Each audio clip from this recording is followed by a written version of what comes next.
कृष्णा कृष्णा हरे हरे राम राम राम हरे हरे। हरे कृष्णा कृष्णा कृष्णा हरे हरे। हरे राम राम राम हरे हरे। हरे कृष्णा कृष्णा कृष्णा हरे हरे। हरे राम राम राम हरे हरे।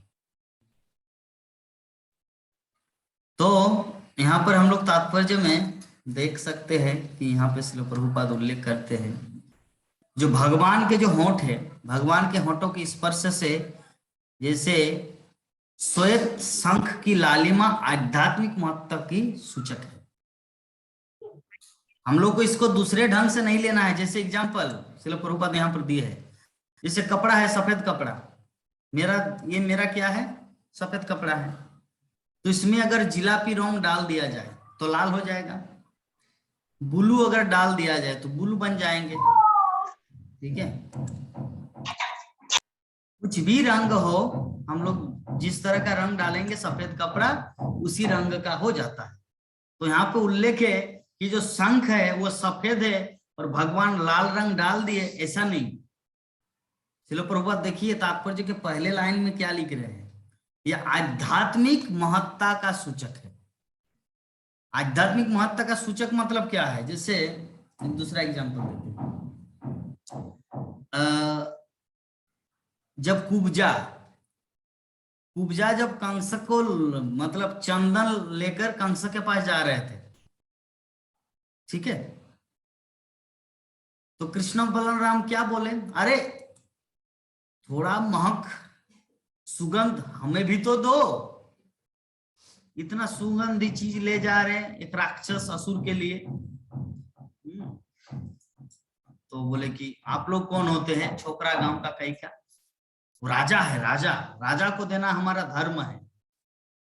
तो बोले कि अरे ठीक है, रोज जो एवरीडे तो आप राजा को देते ही है, आज थोड़ा हमें तो दो ओ सुंदरी। इस तरह करके उनको सुंदरी सुंदरी करके बुला रहे। तो भगवान श्री कृष्ण को जैसे ही वो चंदन लेपन किया अपनी प्रेम बस, भक्ति बस, और भगवान श्री कृष्ण जैसे उनको पकड़ा, पीठ में पकड़े, ट्रक, जैसे ये होता है ना, गन्ना होता है ना, गन्ना, तो गन्ना जूस कैसे निकलता है, जैसे हम गिलास में पीते, आज ही हम लोग दोनों पिए इसलिए बता रहे, क्योंकि सोचा कि रोज रोज ये बेचारी रसोई करते हैं, तो आज भागवतम क्लास दी, इतना कष्ट करके 9 बज गया, अभी क्या रसोई करेंगे, चलो बाबा थोड़ा गोविंद रेस्टोरेंट में जाके खिला देते हैं। ठीक है, तो गोविंद रेस्टोरेंट में खाए, ये खाए कचौड़ी, और मैं खाया आलू चप और एक सिंगाड़ा और एक लांचा गुलाब जामुन। तो खाने के बाद देखा वो जो गन्ना का जो जूस वाला ऐसा होता है ऐसे करके, तो ऐसे गन्ना को कुड़ुक कुड़ुक करके ऐसे दे रहा है, पूरा आवाज आता है,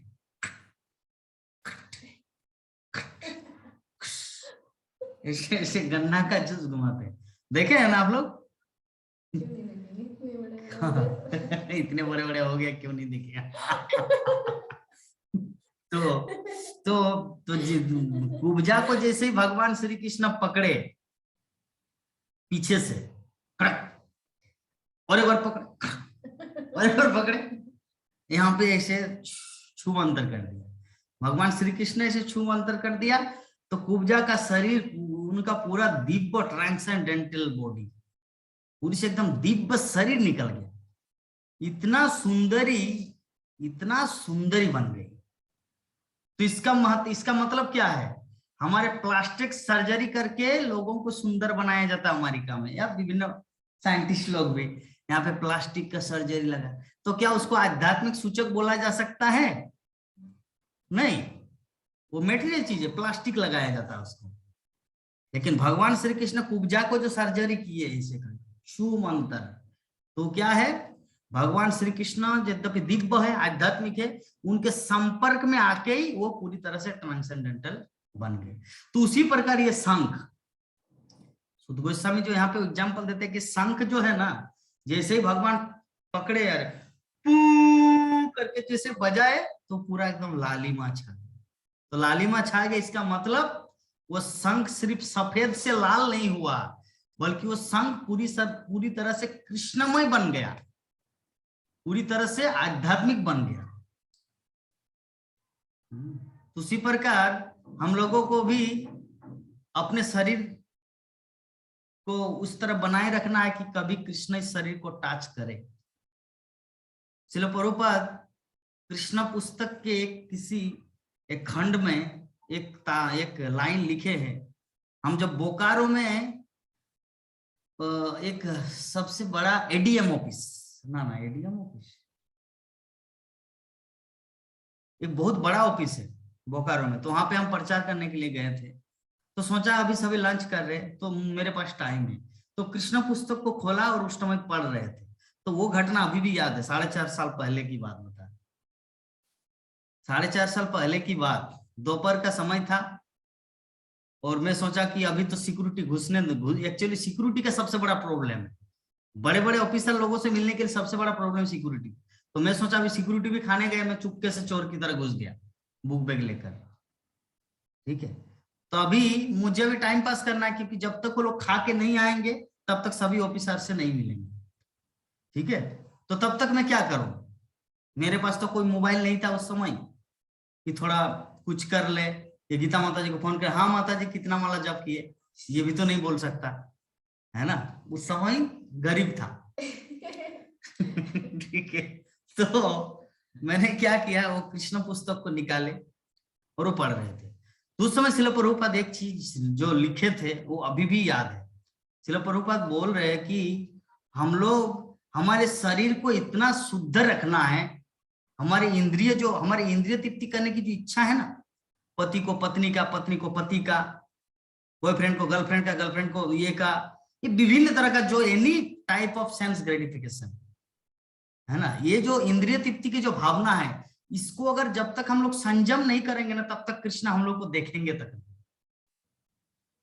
कृष्ण हम लोग का आलिंगन करना तो बहुत दूर की बात है, मुड़ कर देखेंगे तक नहीं।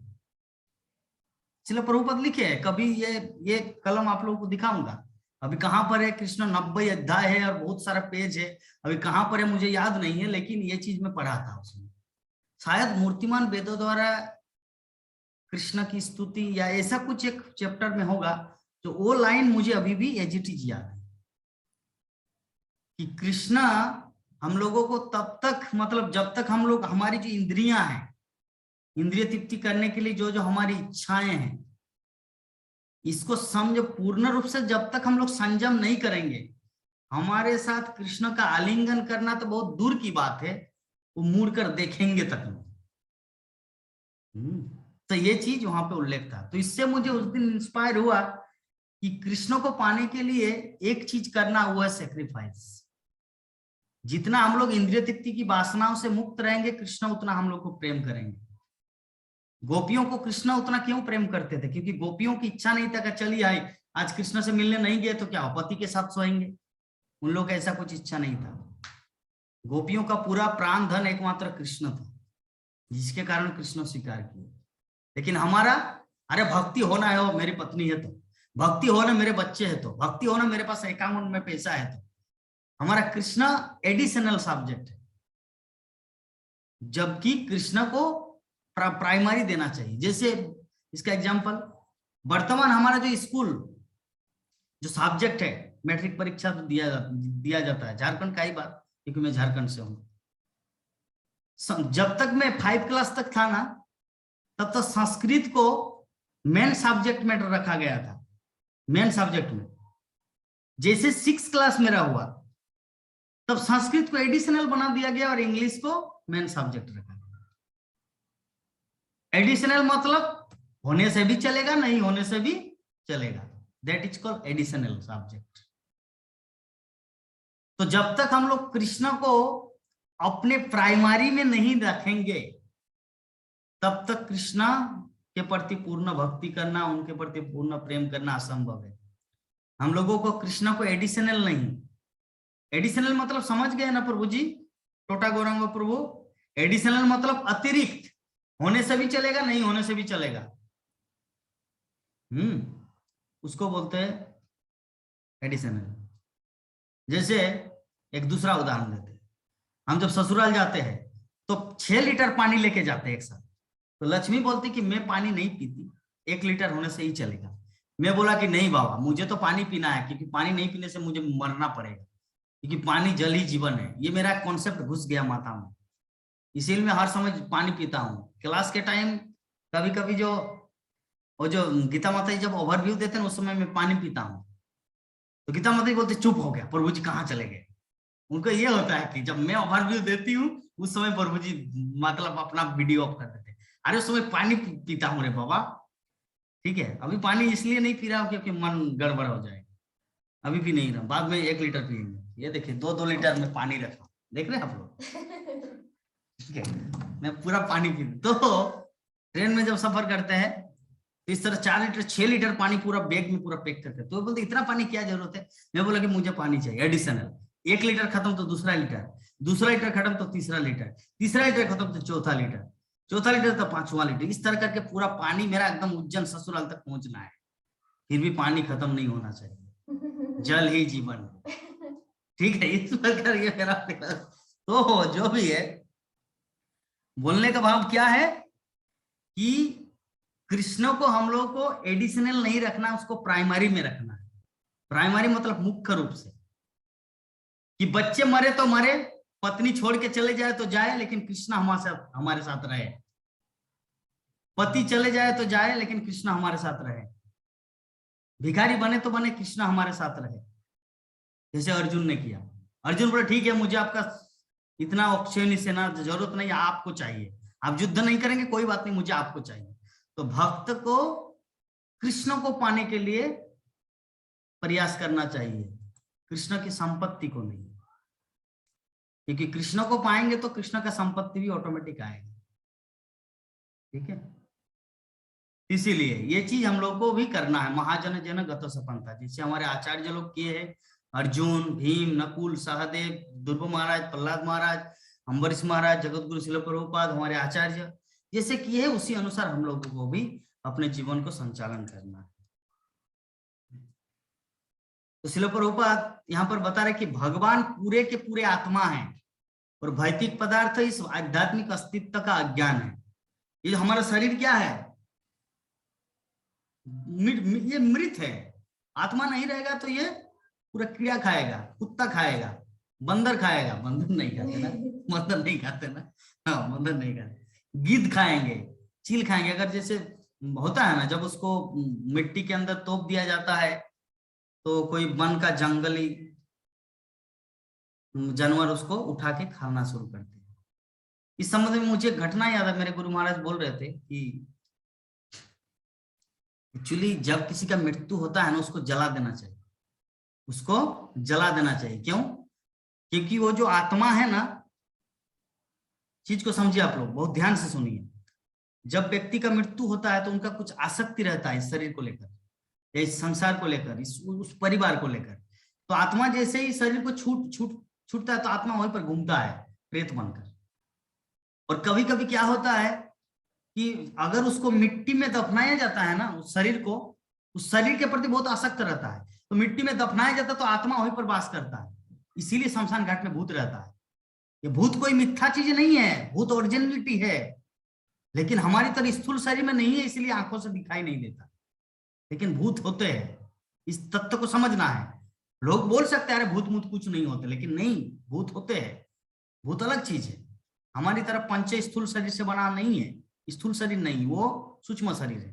तो आत्मा क्या करते हैं, जब उनको जमीन में गाड़ा जाता है, उसको जलाया नहीं जाता, तो आत्मा क्या करते हैं, उसी जगह में भटकते हैं, उसी जगह मंडराते रहते हैं। और आत्मा को अगर मतलब अगर शरीर को जला दिया जाए तो उनका भ्रम, अरे मैं किसके यहाँ मर रहा हूं, वो तो जल गया, भस्म हो गया, अभी कहाँ जाऊं। तो आत्मा अभी दूसरे डेस्टिनेशन में चले जाते हैं। लेकिन अगर उसको तोपा जाता है, मिट्टी के अंदर अगर उसको बंद कर दिया जाए, तो आत्मा क्या करता है, उसी जगह मंडराते रहते हैं। इसीलिए हमारे वैदिक साहित्य का निर्णय है कि व्यक्ति को जला देना चाहिए। तो गुरु महाराज इस संबंध में और एक चीज उदाहरण दी, इसीलिए लॉस एंजलिस में इतने सारे भूत हैं और सभी भक्तगण हंसने लगा। भागवतम क्लास में ऐसे बोल रहे थे, इसीलिए लॉस एंजलिस में इतना भूत है, तो सभी भक्तगण हंसने लगा। इसका मतलब कि जलाया नहीं गया, और आत्मज्ञान तो कुछ है नहीं, इसीलिए उसी शरीर में अटैचमेंट है, और जैसे उसको दफनाया जाता है और वो उसी जगह मंडराते रहते हैं और भूत प्रेत पकड़ता है। ठीक है, तो जो भी है, तो हम लोग समझ गए हमारा जो शरीर है ना ये मृत है, और आत्मा जो है ना वो आत्मा है। लेकिन कृष्ण का शरीर क्या है?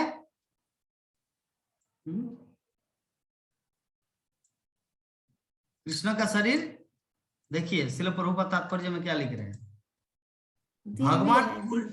भगवान पूरे के पूरे आत्मा हैं, और भौतिक पदार्थ इस आध्यात्मिक अस्तित्व का अज्ञान है। भगवान पूरे के पूरे आत्मा, हमारा शरीर अलग है और हमारी आत्मा अलग है, लेकिन भगवान पूरे के पूरे आत्मा है। ठीक है, हमारा शरीर और भगवान के शरीर में ये अंतर है। ठीक है, तो वस्तुतः आत्मा जो आध्यात्मिक प्रकाश, आध्यात्मिक प्रकाश में पदार्थ नाम की कोई वस्तु नहीं है, और परमेश्वर श्री कृष्ण की स्पर्श मात्र से यह आध्यात्मिक अनुभूति तत्काल हो जाती है। आध्यात्मिक आकाश में कोई झाड़ू नहीं है, झाड़ू भी मनुष्य बन जाता है कभी, मनुष्य नहीं। एक एग्जाम्पल देते हैं, बलराम जो है ना वो भगवान की सभी सेवा करते हैं। कभी कभी जब भगवान को सोने को मन करता है तो भगवान बलराम क्या बन जाते हैं? बिस्तर। भगवान को बैठने को मन करता है तो बलराम बन जाते चेयर। तो भगवान को पानी पीने का मन करता है तो भगवान बन जाता है बोतल, पानी का बोतल। तो कृष्ण को जो कुछ इच्छा होता है, इसीलिए सब कुछ कहते हैं कृष्ण सेवा में जो कुछ भी लगाया जाता है ना वो सब बलराम का प्रकाश है। ये जो मृदंग, करताल, ये जपमाला, ये सब बलराम का प्रकाश है। इसीलिए इन सब चीज को संभाल के रखना चाहिए, क्योंकि ये सब में प्राण है, ये सब में प्राण है। प्राण ये आध्यात्मिक वस्तु है, not a material things, spiritual matter. ये सब आध्यात्मिक वस्तु है। तो हम लोगों को इसलिए ये सब चीज को संभाल के रखना पड़ता है। तो भगवान जगत के कण कण में व्याप्त है, और वे किसी में भी अपनी उपस्थिति प्रकट कर सकते हैं। कहने का मतलब क्या है? भगवान जगत के कण कण में व्याप्त है। जैसे एग्जांपल, यहां पर अगर मैं एक एंटीना खरीदूं, एंटीना मतलब समझ रहे, जो टीवी का एंटीना होता है, एक टीवी सेट करूं, बूस्टर लगा दूं, एंटीना बाहर खड़ा कर दूं, तो यहीं पर मेरा दूरदर्शन दिखेगा, television, Doordarshan, DD1, DD national, विविध भारती, हाँ, ये सब दिखेगा। तो वो जो वायरस है, जो चीज है, वो पूरे वायुमंडल में घूम रहा है। अभी उसको पकड़ने के लिए वो चीज का जरूरत पड़ता है। उसी प्रकार भगवान श्री कृष्ण जो है ना वो पूरे विश्व ब्रह्मांड में व्याप्त है। उसको पकड़ने के लिए भक्ति रूपी प्रेम चाहिए। प्रेम होने से भगवान वहीं पर प्रकट हो जाते हैं। प्रहलाद महाराज के वहां पे नहीं था ना, खंबे के अंदर भगवान नृसिंहदेव नहीं था। एक्चुअली नारद मुनि युधिष्ठिर महाराज को बोल रहे हैं ये चीज, एक्चुअली वहां पर प्रहलाद महाराज के पास या खंबे के अंदर नृसिंहदेव नहीं था। वो तो अपनी भक्त की वाणी को सिद्ध करने के लिए सत्यम विधातुम निज वित्त भाषितम, अपने भक्त की बात को रखने के लिए वहां पर प्रकट हुए। इसका मतलब क्या है कि भगवान कण कण में व्याप्त है, वो किसी भी जगह प्रकट हो सकता है अपने भक्तों की पुकार से। तो हम लोग को उस तरह का भक्त बनना है कि हमारी प्रार्थना भगवान सुने। यस, हाँ, तो इसीलिए भगवान हमारी प्रार्थना, हाँ, तो भगवान हमारी प्रार्थना सुने उसके लिए पहले क्वालिफाइड होना है। क्या क्वालिफाइड होना है? पहले उन सब भक्तों के लीला कथाओं को सुनना है जिसे हम लोग सुन रहे हैं। जितना हम लोग भगवान के भक्तों की लीला कथा सुनेंगे उस तरह का हम लोग उतना अच्छा भक्त बनेंगे। भगवान के भक्तों की लीला कथा को सुनने से क्या होगा? हम लोग भक्त बनते हैं। और भगवान के भक्तों की लीला कथा नहीं सुनने से हम लोग भक्त नहीं बनेंगे। क्यों? हम लोग सोचे अरे मैं प्योर डिवोटी हूं, दुनिया में मैं ही एकमात्र कृष्ण भक्त हूं, कोई नहीं है और मैं अकेला हूं।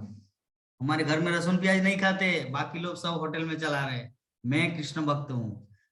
तो ये सब अपने में ही समा जाएगा। लेकिन अगर वो भक्तों की लीला को सुनेंगे तो बोलेंगे अरे कहाँ प्रभु जी में भक्त हो पाया, आप सब तो शुद्ध भक्त हैं, हम तो आप लोग के चरणों के धूल के दास हैं।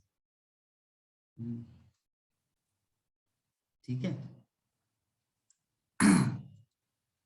तो भगवान के प्रगाढ़ प्रेम तथा भक्तिमय सेवा से, या दूसरे शब्दों में भगवान के आध्यात्मिक स्पर्श से प्रत्येक वस्तु उसी तरह लाल हो जाती जिस प्रकार भगवान के होठों से लगा शंख। तो परमहंस अर्थात अत्यंत बुद्धिमान पुरुष आध्यात्मिक आनंद रूपी जल में कलहंस के समान है, जो भगवान के चरण कमलों से नित्य अलंकृत होता रहता है। तो परमहंस, हम लोगों को क्या बनना है? परमहंस। परमहंस का अर्थ क्या है? परमहंस का अर्थ होता है कि जो इस जगत में रहेंगे लेकिन फिर भी ये जगत का जो विषय वासना है उसको टच नहीं कर पाएंगे। आज मैं पढ़ रहा था रामानुजाचार्य के एक शिष्य का घटना, कि रामानुजाचार्य जब रंगनाथ टेम्पल जब दर्शन करते थे ना, तो उनका एक शिष्य था धनुर्धर, तो गृहस्थ था, और बाकी सब जो थे वो ब्रह्मचारी त्यागी सन्यासी थे। तो धनुर्धर जब मंदिर में जाते थे और धनुर्धर के कंधे पर हाथ रखे ही रामानुजाचार्य मतलब उठ बैठ करते थे, बैठते थे, ये करते थे।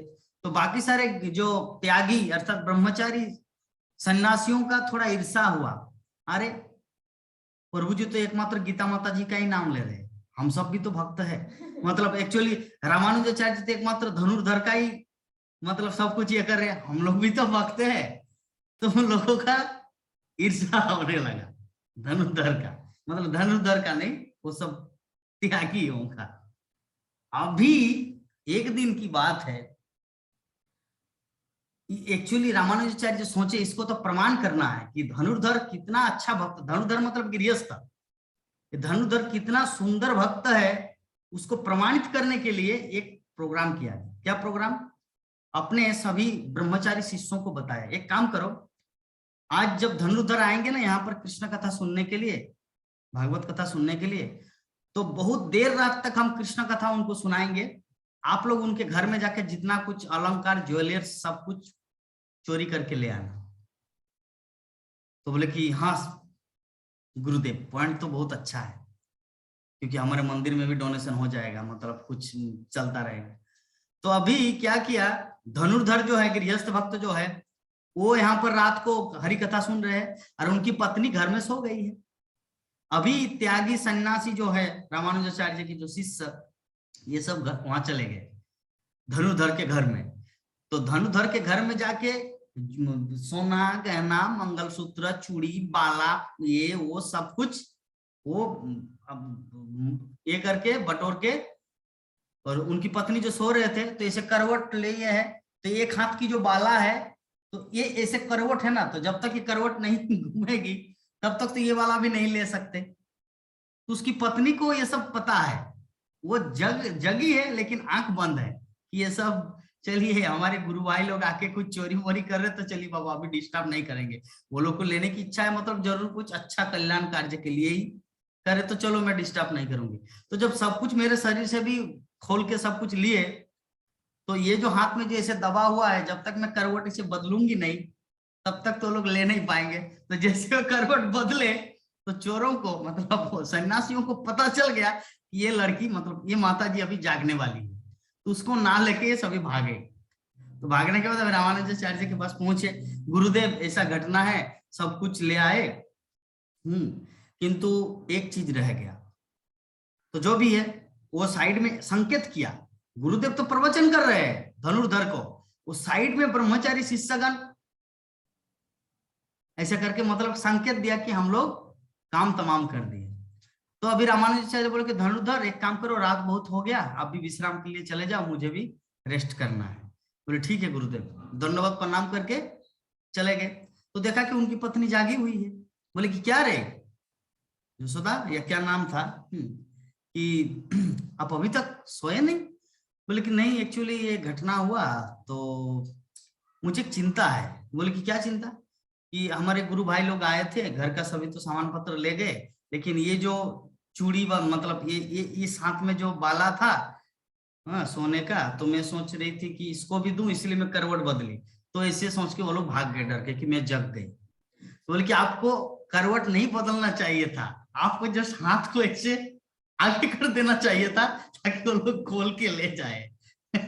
तो अभी क्या हुआ घटना,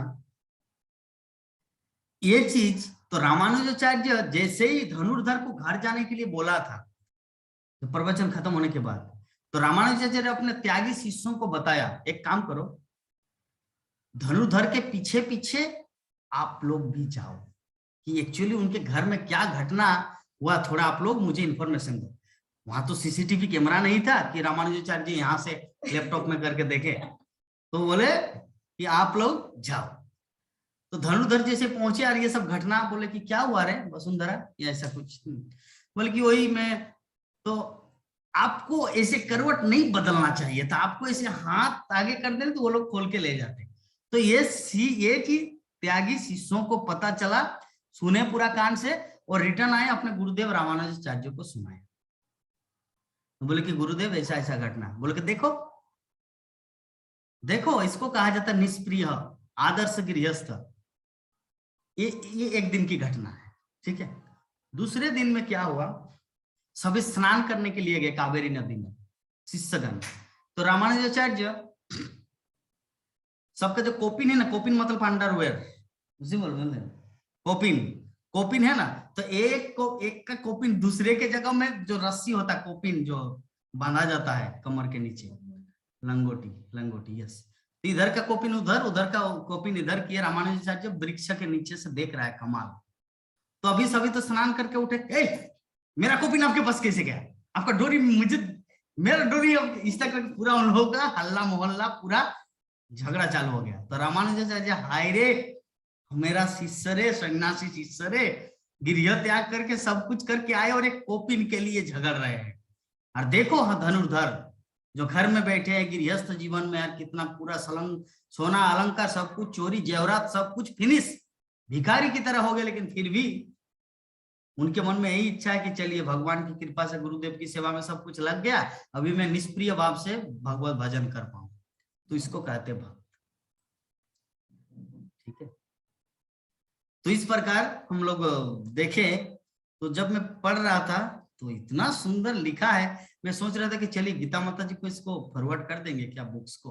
तो मैं सोचा नहीं नहीं नहीं, अगर मैं फॉरवर्ड करूं, मेरा नाना जी एक चीज बोले हैं, मछली दे देना लेकिन मछली का गड्ढा मत दिखाना, ठीक है। तो मैं अगर मछली का गड्ढा दी तो खुद जाके तो मछली को पकड़ लेंगे, इसीलिए चलिए बाबा वहां से मछली को लो और उनको दो कितना चाहिए।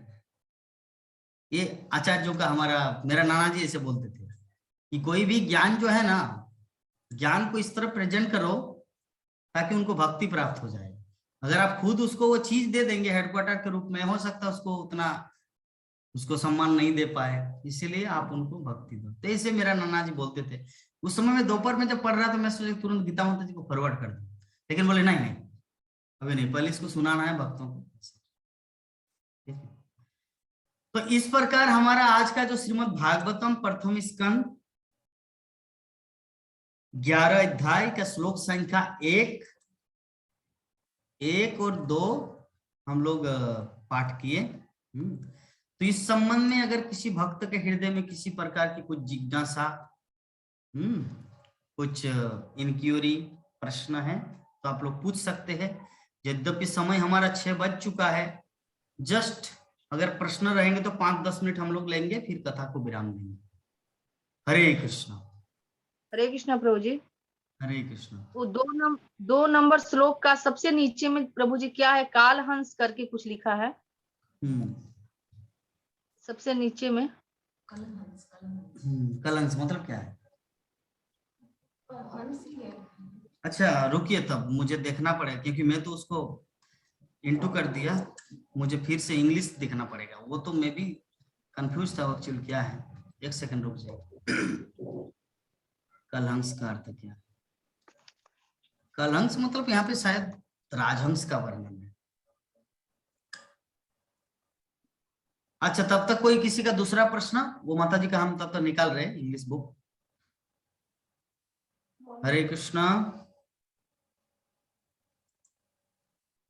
हरे कृष्णा प्रभु जी। हाँ माता। प्रभु जी कल कल का श्लोक में एक हम नहीं समझे कि ये जो बताए थे कि कुरुक्षेत्र के मतलब हम और 5 पांडवों के मतलब मेरा मन, एक्चुअली इसका उसका थोड़ा सा मतलब है जो कुछ कुछ जो गलत व्याख्याकार होते हैं ना, गलत टीकाकार, जो भगवत गीता को अच्छी तरह गुरु परंपरा के धारा से नहीं पढ़े हैं और अपने मन अनुसार जो व्याख्या करते हैं, तो उसके बारे में श्रील प्रभुपाद बोले थे कि कुछ कुछ ऐसे टीकाकार ऐसे होते हैं, वो भगवत गीता के बारे में कुछ जानते नहीं और व्याख्या करते हैं कि कुरुक्षेत्र का मतलब हमारा शरीर और 5 पांडव का अर्थ होता है हमारा पंच इंद्रियां। लेकिन ये ऐसा नहीं है, कुरुक्षेत्र भी है और 5 पांडव भी थे। जी जी प्रभु जी, इसी ये थोड़ा का सा हमको व्याख्यान है।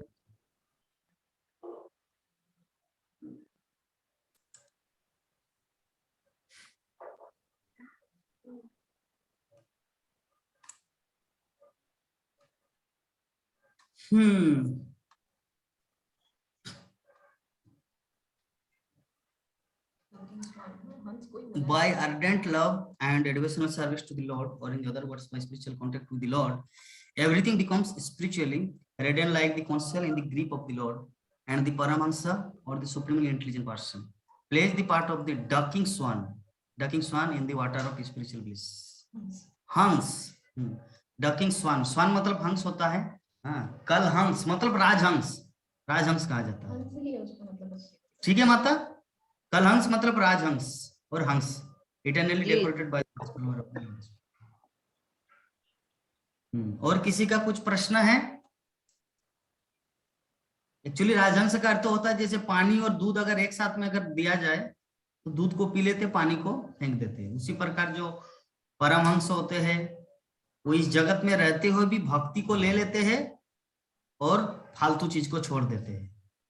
एग्जाम्पल, यूट्यूब में बहुत मूवी भी आता है, पिक्चर भी आता है, और यूट्यूब में जगन्नाथ देवदास का जूम क्लास भी आता है, और भी महान महान आचार्यों का, हमारे गुरु महाराज का लेक्चर भी आता है। तो गीता माता जी क्या करते हैं? फिल्म देखते हैं? क्या करते हैं? क्या करते हैं? गीता माता जी क्या करते हैं?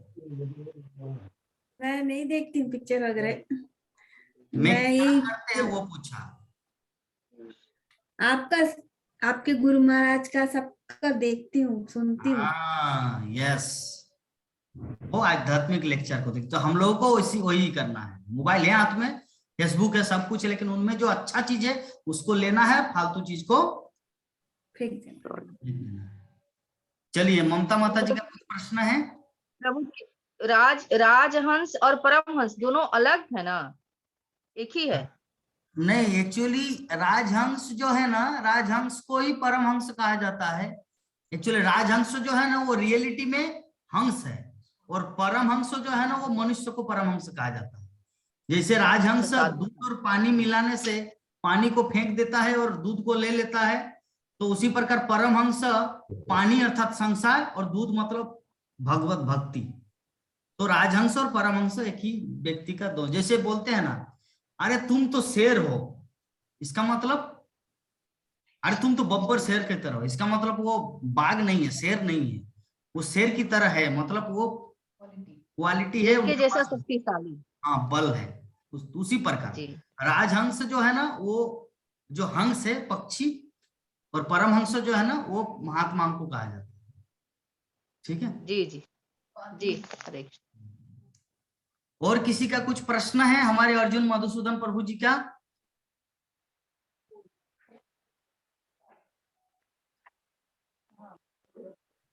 प्रणाम प्रभु जी। प्रणाम।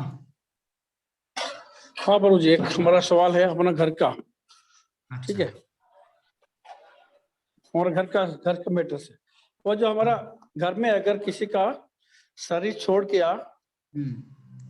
दिया तो उसके बीच में हम लोग 10 दिन 13 दिन तक क्या क्या करना चाहिए? जापा करना चाहिए, गौर आरती, मंगला आरती, ये सब क्या करना चाहिए, क्या नहीं करना चाहिए? ऐसा कुछ है, विधि है इसमें जो स्कूल से जुड़ा हुआ है? एक्चुअली आप मुझे बताइए कि आपके साथ हुआ है घटना, आपका कोई रिलेटिव? हाँ हाँ हाँ, जिस दिन हम लोग गए थे ना मायापुर, उसी दिन में सुबह में हमारा परिवार का बांध थी वो एक्सपायर हो गई थी एक दिन पहले, तो हम लोग उसको दर्शन करके गया था, लेकिन जिस दिन उसका संस्कार किया गया, अंतिम संस्कार, वो दिन हम लोग नहीं रुका, वो निकल चुका, क्योंकि टिकट बुक था, सब कुछ रेडी था और सबका संगत था, इसलिए हम लोग निकल गया। तो अभी हम लोग 13 दिन तक क्या क्या करना चाहिए, क्या क्या नहीं करना चाहिए, उसका कुछ विधि है? एक्चुअली प्रभु जी देखिए, हमारे वैष्णव सिद्धांत के अनुसार कि अगर आप पूर्ण रूप से इस्कॉन से जुड़े हैं 100%, पूरी तरह है, नॉट 99, 100%, 100। तो आप तो जैसा आप करते थे वैसा ही कर सकते हैं। मंगल आरती, जप, भागवतम क्लास, गुरु पूजा, एवरीथिंग आप कर सकते हैं, ठीक है। लेकिन अगर आप समाज के साथ चलना है आपको, अगर अभी ये नहीं करेंगे तो कोई आपको ताना मारेगा, अरे आप साधु बन गए, बहुत बड़े साधु हो गए, ये समाज की बात को नहीं मानते, ऐसा ऐसा कुछ है, तो आपको उन लोगों को है ना। तो इसीलिए आपको क्या करना है, भगवान की जो भक्ति है किसी भी तरह से बंद नहीं होना चाहिए। जैसे एग्जाम्पल के रूप में जो हमारे विभा माता जी जो ऊपर में है, देख रहे हैं आप, उनके ही भी ऐसे ही सेम मैटर है। लेकिन मैं उनको बोला, देखिए माता जी, अगर आपका कुछ ऐसा है तो आप सामने में जो माता जी जो पूजा पाठ करते हैं उनको आप लड्डू गोपाल को दे दीजिए, वो सेवा करेंगे, लेकिन जब आप कीजिए, पूजा पाठ मत कीजिए। जप तो नित्य दिन करते हैं, हाँ, जप तो दोनों परिवार नित्य दिन कर रहे हैं, बस वही हाँ। बोल कि थोड़ा दीपक वगैरह ज्यादा नहीं जलाने का, बस इसीलिए। नहीं, एक्चुअली विषय वस्तु यह है ना प्रभु जी, आप कृष्ण भक्ति में जो जो कुछ है ना आप सब कुछ कीजिए, क्योंकि आप दीक्षित भक्त, इसलिए मैं बोल रहा हूँ। क्योंकि हमारे मायापुर में जो होता है ना, मायापुर में किसी भी चीज का ब्रह्मचर्य आश्रम में कुछ ऐसा होता है, आज उनको जलाया गया गंगा घाट में, दूसरे दिन में जो जो नित्य क्रिया है वैसा हमारा चलता है। कोई मरने से हमारा मंदिर नहीं बंद होता, कोई ऐसा नहीं होता, ठीक है। इसीलिए भगवान की भक्ति को बंद नहीं करना है, ठीक है। ठीक है, कृष्ण सेवा आप करते जाइए, लेकिन समाज में हमारा अगर परिवार का डॉट था, हमारा परिवार भी है, डॉट था उनको, हमारा धर्म पत्नी वो भी सुन रही है, तो बोले तुम सुनो हमारा शिक्षा गुरु क्या बोल रहा है, तो डॉट खत्म हो जाएगा। हाँ, इसीलिए माता जी आप कीजिए, जो जो कृष्ण सेवा है सब कुछ कीजिए, ठीक है। क्योंकि वैष्णव में उतना दोष नहीं लगता, जो अभी तक, क्योंकि अभी तो आप च्युत गत्र से नहीं है ना, आप तो अच्युत गत्र हो गए ना। जो दीक्षा प्राप्त करते हैं वो भगवान से जुड़ जाते हैं, उसमें ऐसा कोई मर जाता, कोई ये होता है 13वें दिन 12वें दिन नहीं पड़ता। जो दीक्षा नहीं लिए उनके लिए ये सब नियम है, लेकिन आप तो दीक्षा प्राप्त किए, ठीक है। चलिए, हमारा समय सीमा जो है ना 1 मिनट 48 सेकंड है, हम लोगों को वांछा कल्पतरु करना है, और किसी का तो प्रश्न तो नहीं है मुझे जैसा लग रहा है। किसी का कुछ प्रश्न है? और एनी क्वेश्चंस? नहीं है प्रभु जी। ठीक है, चलिए। वांछा कल्पतरुभ्यश्च कृपा सिन्धुभ्यैव च पतितानां पावनेभ्यो वैष्णवेभ्यो नमो नमः।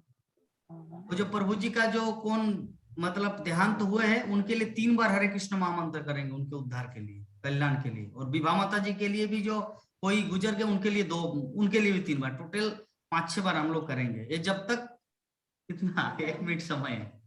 हरे कृष्णा हरे कृष्णा हरे कृष्णा कृष्णा कृष्णा कृष्णा हरे हरे राम हरे राम राम हरे हरे कृष्ण हरे हरे कृष्णा कृष्णा कृष्णा हरे राम राम हरे हरे हरे राम राम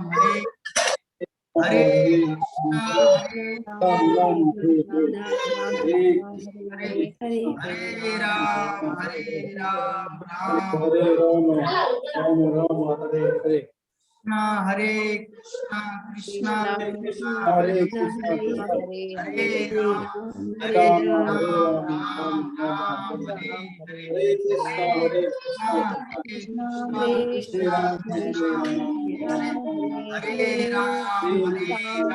राम राम